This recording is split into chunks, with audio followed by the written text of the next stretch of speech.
You open and close the film with the same scene, and it really is one of the images that stays with you long after you leave the theater. Nick, can you describe what is happening in this scene? Yes, species extinction is one of the real hallmarks of the Anthropocene. It's widely accepted we're in the middle of the sixth mass extinction that's happened in our planet's history. And it's, I think, one of the maybe easiest points of entry for a viewer to kind of understand human impact on the planet.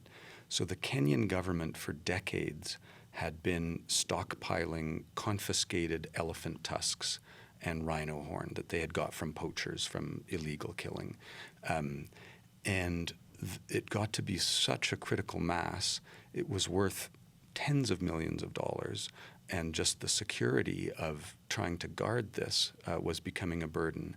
And a wildlife biologist named Dr. Winnie Carew, who had itemized and archived almost all of these elephant tusks, had the idea to burn it and invite the media and make this radical statement to poachers and to the markets that feed them worldwide that elephant ivory belongs on living elephants and that there will be no market for this.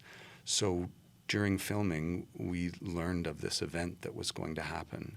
And it's one of the most impactful moments of my life. It will never leave me, to be among piles of elephant tusks, 11 piles, 20 feet tall, that represent thousands and thousands of elephants who have been killed by humans, and to be among these piles in this apocalyptic conflagration was just so disorienting, and it seemed so end of the earth.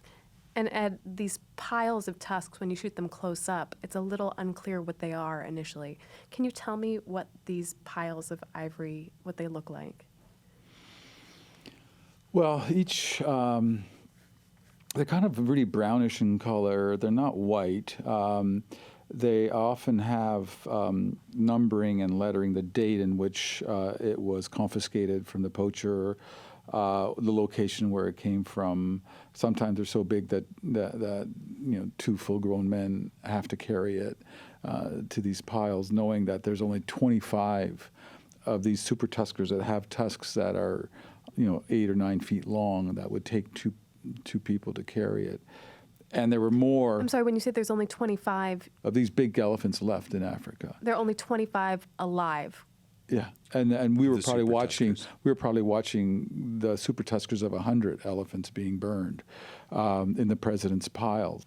And they said if you put all of those elephants, in a line, there would be a 30-kilometer long line of elephants that went to their death for these. So it's, and that's just really, and that's not even what a full year's. That's like not even a year's worth of all across the continent elephants being slaughtered. What did it smell like, and what did it physically feel like to be there while they were being burned? Well, the burn itself, the overwhelming smell is diesel, because ivory is like tooth enamel. It doesn't burn. So the only way you can burn it, you can't put wood underneath it and light a fire and have it catch fire. It won't catch fire.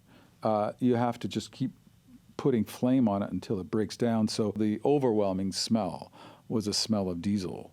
When they opened up these containers and while they were building these piles, there is a smell of death. It's just, there's remnants on these elephant tusks, and so it is, pretty hard to handle.